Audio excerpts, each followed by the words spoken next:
नमस्कार दोस्तों, आप सभी का विश्व भारती चैनल में बहुत बहुत स्वागत है। दोस्तों, महाराष्ट्र से बहुत ही बड़ी और महत्वपूर्ण जानकारी आ रही है, खबरें आ रही है। ये बताया जा रहा है कि शिवसेना और राष्ट्रवादी कांग्रेस पार्टी एनसीपी ये दोनों में ठन चुकी है गृह मंत्रालय के मुद्दे पर। और बाहर से ये बताया जा रहा है कि ऐसी कोई नाराजगी नहीं है। इसके बावजूद कुछ जानकारियां जो आ रही है वो बता रही है कि आने वाले ये एक हफ्ते या 15 दिन के अंदर इनकी महत्वपूर्ण बैठक होने जा रही है पूरी महाविकास आघाड़ी की, जिसमें कि ये पोर्टफोलियो यानी मंत्रालय की अदला बदली का विषय चल रहा है। क्या है वो विषय? वो विषय दोस्तों बहुत ही महत्वपूर्ण है। किस वजह से हो रहा है? क्योंकि शिवसेना क्या सच में नाराज है राष्ट्रवादी कांग्रेस पार्टी से, और कांग्रेस तो वैसे भी दोनों से खफा है। क्या है ये पूरा मसला और क्या ये सरकार गिरने की कगार पर खड़ी है? इस तरह की महत्वपूर्ण जानकारी आ रही है। आइए समझते हैं इस पूरे विषय को, इस वीडियो को। इसी वजह से पूरा अंत तक देखना बेहद जरूरी है। आइए समझें इस विषय को, शुरू करते हैं। दोस्तों, जहां पर इसी महाविकास आघाड़ी के दो मंत्री अंदर हैं, अनिल देशमुख और नवाब मलिक से तो अब तक त्याग पत्र यानी रेजिग्नेशन नहीं लिया गया है। इस पर ये तीनों पार्टियां यानी ये तीन अलग अलग साइज के पहियों की महाविकास आघाड़ी सरकार ये अड़ी हुई है कि इनसे त्याग पत्र नहीं लिया जाए। और ये सब के चलते नवाब मलिक ने एक अपील फाइल कर दी है सर्वोच्च न्यायालय के सामने। सम्माननीय सर्वोच्च न्यायालय के पास उसका क्या होगा नहीं होगा ये तो सब जानते हैं कि उन्हें जमानत मिलने की कोई चांस नहीं दिख रही। वहीं पर अनिल देशमुख ये जेजे हॉस्पिटल में एडमिट हो चुके हैं, जिनके लिए बताया जा रहा है कि उनका एक शोल्डर वो डिसलोकेट हो चुका है। खैर, ये कंधे की बात और है।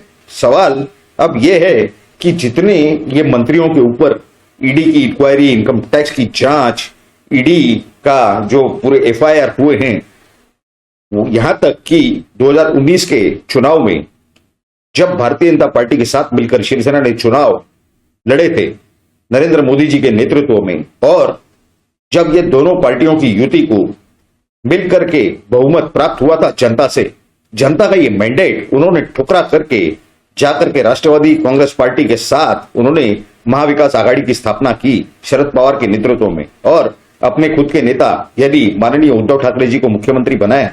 लेकिन दोस्तों, जो आरोप लगाया जा रहा था भारतीय जनता पार्टी के ऊपर कि 2.5 साल के मुख्यमंत्री की जितनी सारी चुनावी रैलियां हुई, क्या उसमें एक में भी सम्माननीय उद्धव ठाकरे जी ने कहीं पर भी ये कहा कि नहीं, देवेंद्र फडणवीस मुख्यमंत्री नहीं होंगे? क्योंकि वहां तो भारतीय जनता पार्टी के सभी नेता, प्रधानमंत्री नरेंद्र मोदी जी हों, गृह मंत्री अमित शाह हो, ये तो चीख चीख और चिल्ला चिल्ला कर कह रहे थे कि भारतीय जनता पार्टी के मुख्यमंत्री होंगे, देवेंद्र फडणवीस मुख्यमंत्री के उम्मीदवार हैं। लेकिन इस पर कोई आक्षेप इन्हीं माननीय उद्धव ठाकरे जी ने नहीं लिया। तो क्या इस तरह की अगर कोई बात तय हुई थी तो क्या जनता के सामने, कार्यकर्ताओं के सामने इन चुनावी रैलियों के द्वारा उन्होंने लानी चाहिए थी या नहीं लानी चाहिए थी? उन्होंने नहीं लाई। इसे स्पष्ट रूप से संकेत मिल रहे थे कि क्या हुआ था और क्या नहीं हुआ था। खैर, वो बातें अपनी जगह पर हैं। दूसरा, एक सुप्रीम कोर्ट में मुद्दा गया हुआ है और शायद उसी वजह से ये सरकार डगमगाने की संभावना है। लेकिन उसके पहले ये अभी भी डगमगा रहे हैं। क्यों डगमगा रहे हैं? देखिए, ये हिंदू नववर्ष के दौरान जो रैली ली शिवतीर्थ पर, यानी महाराष्ट्र नवनिर्माण सेना के प्रमुख, उनके मुखिया श्रीमान राज ठाकरे जी ने, उन्होंने जो मुद्दे वहां उपस्थित किए कि सुप्रीम कोर्ट का ऑर्डर होते हुए लाउडस्पीकर के बारे में उन्हें इन भोंगों को, इन लाउडस्पीकर्स को मस्जिदों से उतारा नहीं गया है, उनके खिलाफ कार्रवाई नहीं की गई है, तब तक महाराष्ट्र नवनिर्माण सेना यानी मनसे के कार्यकर्ता सभी मंदिरों पर भोंगे लगा करके हनुमान चालीसा चलाएंगे।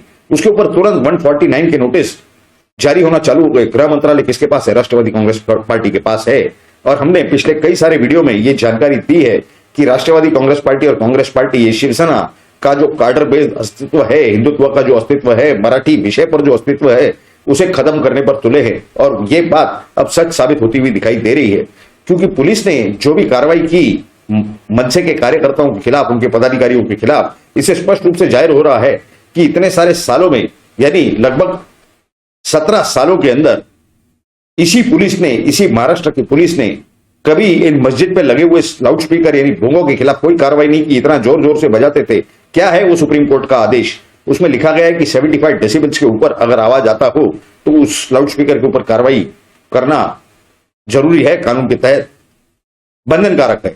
अब 75 डेसिबल्स यानी होता कितना है? जब दो लोग एक कमरे में बैठ करके जो बात करते हैं, उसमें से जितनी आवाज जनरेट होती है वो 75 डेसिबल्स तक होती है लगभग।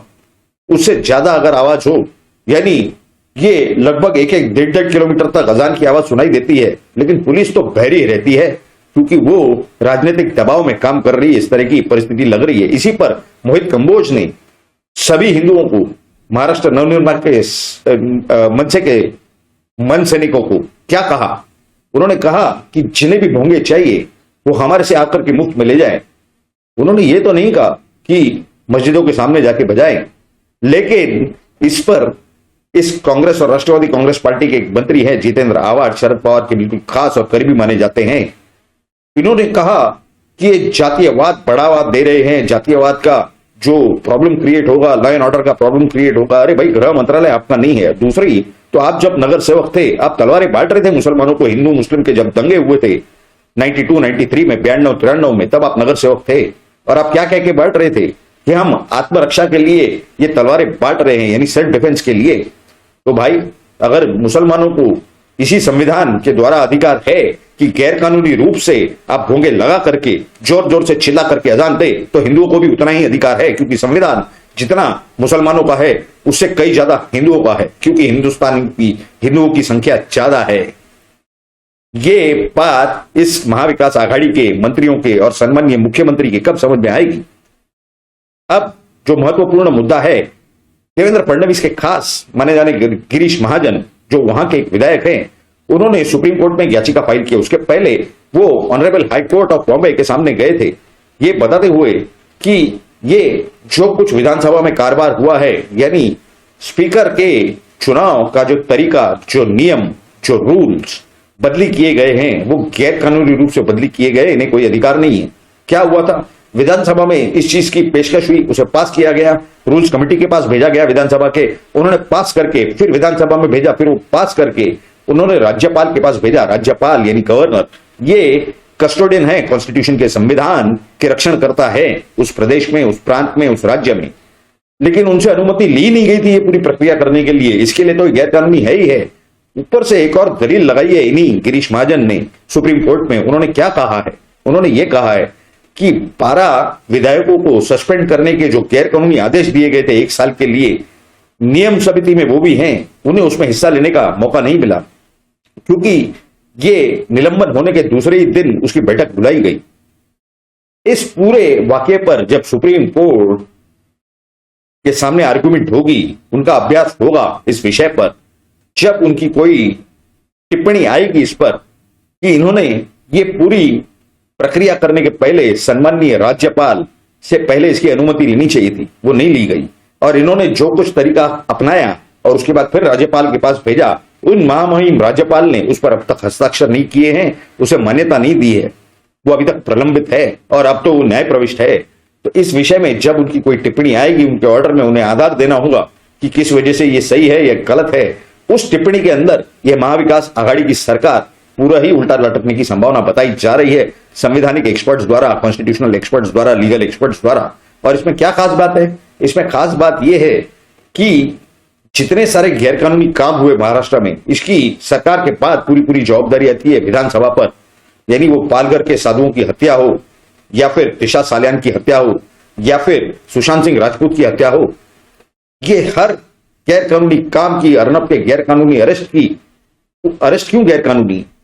क्योंकि इन्होंने जो मुख्यमंत्री के बारे में जो वक्तव्य किया वो मुख्यमंत्री को पसंद नहीं आया। उन्होंने कोई पुरानी फाइल खुलवा करके उसमें उनको अरेस्ट करवा दिए। अरेस्ट करने वाले कौन थे? इन्हीं के पार्टी के पहले प्रवक्ता रहे हैं सचिन वाजे, ये प्रवक्ता रहे हैं शिवसेना के सर्विस में दोबारा ज्वाइन करने के पहले।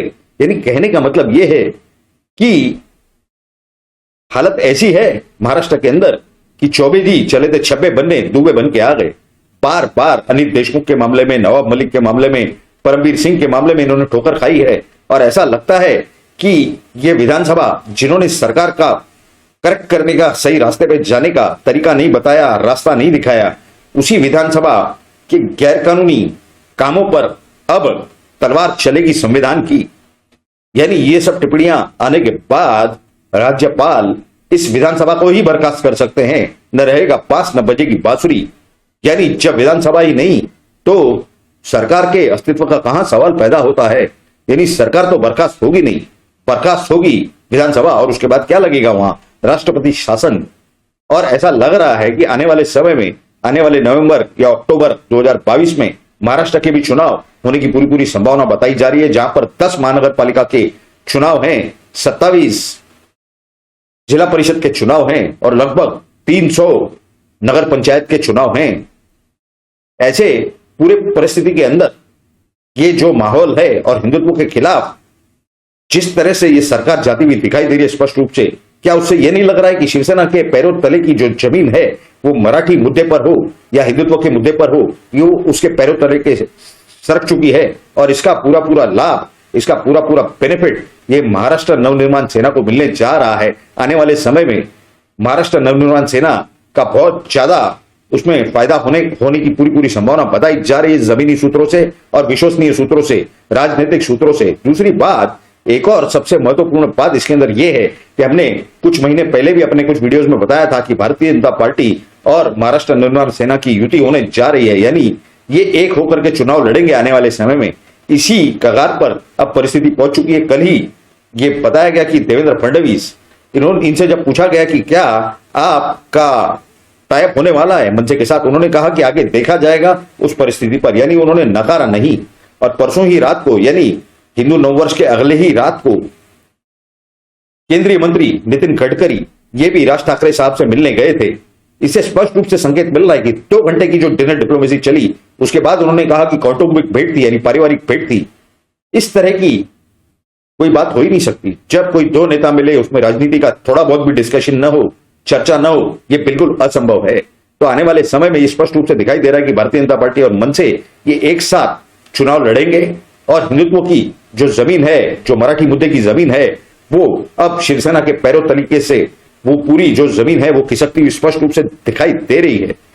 इस पूरे विषय पर आप सभी की क्या राय है, ये जरूर नीचे कमेंट बॉक्स में लिख करके आप बताएं, क्योंकि आपकी राय हमारे लिए बहुत ही ज्यादा अनमोल और महत्वपूर्ण है।